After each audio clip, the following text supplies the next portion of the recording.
Hello po sa inyong lahat mga ka-crypto. Ako po si Pinoy Crypto Trader at sa video na ito ay atin pong pag-uusapan ang tungkol dito kay Bonk, kung saan ang sabi po rito ay Bonk price rockets 122% beats Pepe to emerge best performing meme coin. Ayan. Tinalo po ni Bonk sa performance itong si Pepe at syempre hindi lamang po si Pepe. Halos lahat po ng mga top meme coin ay hinigitan po ni Bonk sa performance. Kaya siya ngayon ang tinaguri ang best performing na meme coin. Kaya ayan po si Bonk. At ayan, bago po tayo magpatuloy ay nais ko lamang po munang bigyang linaw ang aking disclaimer kung saan ang nilalaman po ng video na ito ay hindi po ito isang financial advice.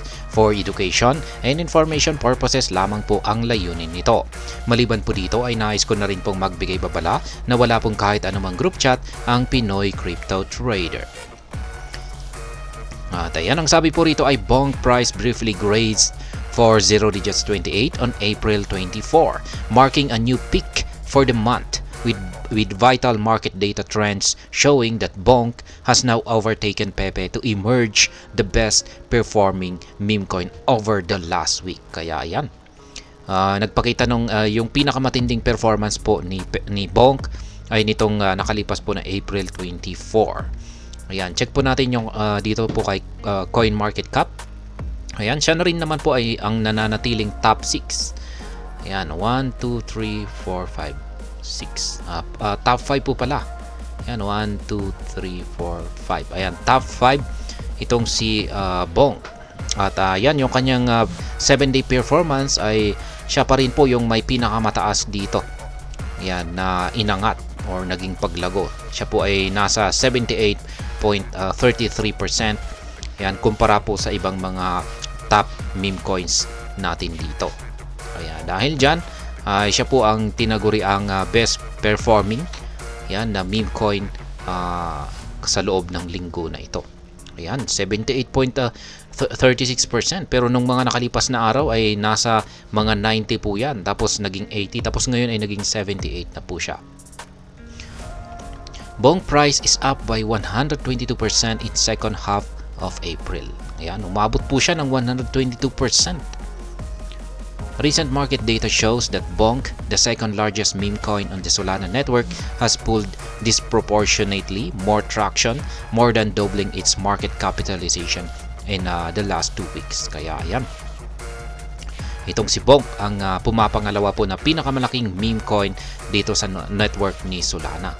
At ayan nga, nitong mga nakalipas lamang na 2 linggo ay nadoble po niya yung kanyang market cap. Check po natin yung kanyang market cap dito. Ayan, nasa 1.7 billion dollars yung kanyang market cap. Kaya check po natin yung kanyang naging performance dito. Ayan, umangat po ng 7% nitong nakalipas po yan na 24 oras.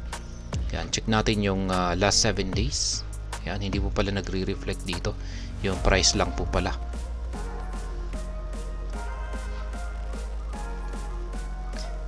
Ayan.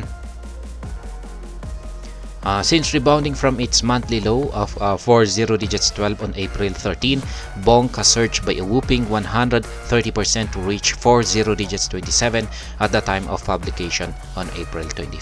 Kaya ayan, nagkaroon po ng rebound, ayan, or correction or recovery itong si Bonk noong April 13 sa presyong 40 digits 12. Ayan, asan ba dito yan?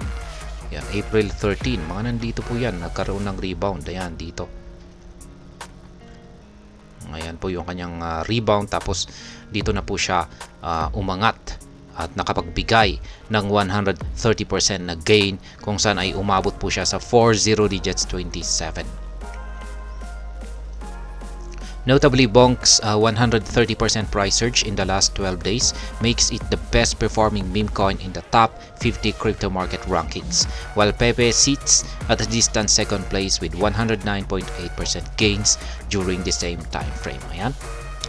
Kaya siya po ang best performing na meme coin sa top 50 na crypto market rankings. At itong si Pepe naman ang pumapangalawa. Pero hanggang sa ngayon ay itong si Pepe pa rin ang pumapangalawa. Ayan, sapagkat yan, 78 po ngayon, 78.87% si Bonk. Tapos yan, si Pepe ay 47.85% pa rin. Kaya hanggang ngayon ay nananatiling sila pa rin po ang best performing na meme coin. Yan, dito siyempre sa mga top 50. Ayan, meron po tayong rito itong si Popcat. Ayan, itong si Popcat, pero yung kanyang market cap ranking po kasi ay nasa 221. Pero pagdating po rito sa top sa ranking ng meme coins ay ayan, pasok po siya sa mga top. Kaya yan, considered po na itong si Popcat ang pinaka best performing natin ngayon. Pero pagdating po sa yung mga top po talaga, yung top 10 natin dito. Kasi hindi po pasok si Popcat sa top 10. Yung top 10 natin dito ay ito, umpisa kay Dogecoin.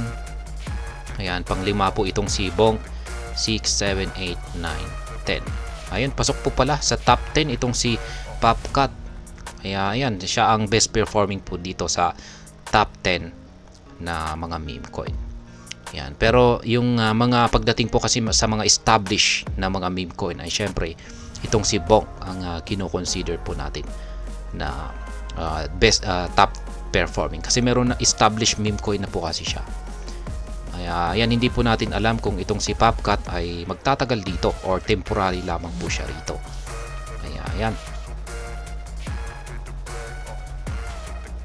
Bonk price forecast imminent breakout above 40 digits 30. Ayan, meron na pong isang nalalapit na posibleng breakout dito po sa presyo ni Bonk. At kung pag nangyari po ito ay ayan, ito po ay magpapatuloy sa kanyang pag-angat sa presyo.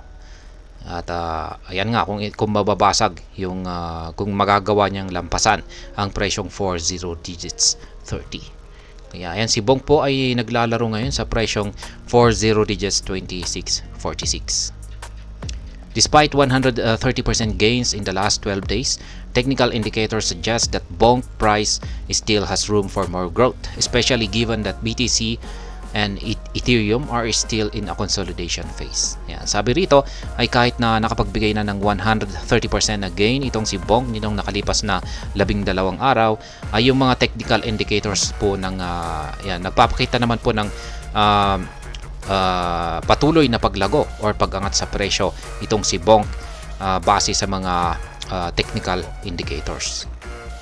Ayan. At kahit na itong si Bitcoin at saka si Ethereum ay nakakaranas po ng consolidation or nagsa-sideways lamang po sila. Kaya, ayan. At kakaiba po ang galaw ni Bonk kung saan siya ay umaangat kahit na nagsa-sideways sina Bitcoin at saka Ethereum.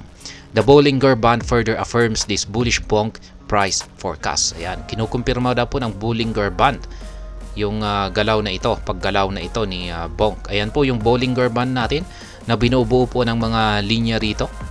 Ayan, na kulay red, kulay blue at saka kulay green. Upper band po yung kulay red na ito, lower band naman po yung kulay green, at saka middle band naman po itong kulay blue. Kung pag yung market ay nandito po sa upper portion ng Bollinger Band natin, ay ibig sabihin ay meron po itong bullish momentum, nakakaranas ng bullish momentum. Pag nandito naman po sa lower band ng ating Bollinger Band ay nakakaranas po ito ng bearish momentum. The upper limit band shows that Bonk price is now on the brink of flipping the critical resistance line at 40 digits 28. A decisive breakout above that level could see bulls set their sights on new peaks above the 40 digits 30 milestone. Ayan na nga. Kung mababasag daw ni Bonk ang resistance line dito sa 40 digits 28 po ito. Hindi po ito 5. 40 digits 28, kung pag nabasag po yan ay magpapatuloy po sa pag-angat sa presyo itong si Bonk at aakyatin niya or lalampasan niya ang presyong 40 digits 30. On the downside, Bonk stands the risk of rapid reversal towards 40 digits 19 if the current stagnation observed in the BTC and Ethereum market persists long enough to spook meme coin investors into cutting down on their positions. Yan na nga, may risk pa rin daw po. Hindi po 100% na aangat ang market price ni Bonk sa mga susunod na araw. May risk po yan. Yan, kung saan ay siguro mga 60% chances na ito ay aangat, pero may 40% chances na ito ay babagsak. At ang sabi rito ay kung magpapatuloy daw po yung consolidation ng Bitcoin at saka Ethereum, ay maaaring makaapekto po ito dito sa presyo ni Bonk at ito ay babagsak. At kung pag bumagsak po ito, ay posible daw po itong umabot hanggang dito. Yan, sa 40 digits 19. Ito po yung kulay blue. Yan, na horizontal arrow line po natin dito. Kaya yan po ang posibleng mangyari dito. Kaya yan po ang tungkol dito sa balitang ito kay Bonk, kung saan ay siya po ang tinuturing na best performing na meme coin dito po sa mga top 50 na ranking ng mga cryptocurrencies. At hanggang dito na lamang po tayo sa video na ito. Sana po ay inyong nagustuhan ang aking paliwanag sa video na ito. Kung inyo po itong nagustuhan, ay pakiclick lamang po ang like button nito. Para naman po sa mga bago lamang dito, kayo po ay aking inaanyayahan para mag-subscribe. Pakiclick na rin po ang bell icon nito dahil ito po ang siya magsisilbing notification nito sa mga bago kong videos na akin pong ina-upload sa aking YouTube channel na ito. Marami pong salamat sa panonood. Ingat po tayo lagi at God bless po sa ating lahat.